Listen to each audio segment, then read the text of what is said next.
தலைவர் 7 மணிக்கு கிரெடிட் பண்ணார். நம்முடைய தமிழ்நாட்டு மகளிர் 9 மணிக்கெல்லாம் போய் பேங்க்ல போய் வித்ட்ரா பண்ணிட்டாங்க.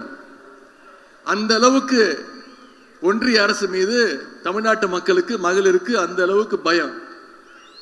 குறிப்பா நீங்க ஒன்று நினைவு வச்சுக்கணும், ஒன்றிய பிரதமர் திரு மோடி அவர்கள் அப்பப்போ தொலைக்காட்சியில் வருவார். அவர் எப்ப தொலைக்காட்சியில் வந்தாலும், டிவியில் வந்தாலும் மக்கள் ஒரு விதமான பயத்துக்கு போயிடுவாங்க. இந்த தடவை என்ன சொல்ல போறாரோ அப்படின்னு மக்கள் பயத்துக்கு போயிடுவாங்க.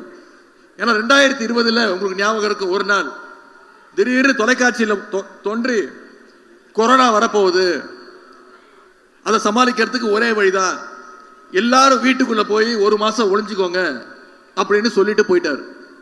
அது மட்டும் இல்லை, உங்களுக்கு இன்னொன்று ஞாபகம் இருக்கும், 2016ஆம் ஆண்டு இதே மாதிரி திடீர்னு டிவியில் வந்தார்.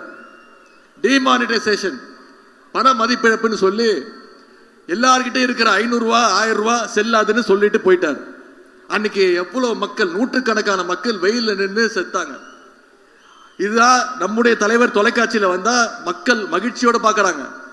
இதான் நம்முடைய தலைவருக்கும் ஒன்றிய பிரதமருக்குமான அந்த வித்தியாசம். அது மட்டும் இல்ல, மக்கள்கிட்ட இருக்கிறது பிடுங்குற ஆட்சி ஒன்றிய பாஜக ஆட்சி. மக்களுக்கு எப்போதுமே கொடுக்கின்ற ஆட்சி நம்முடைய திராவிட மாடல் ஆட்சி.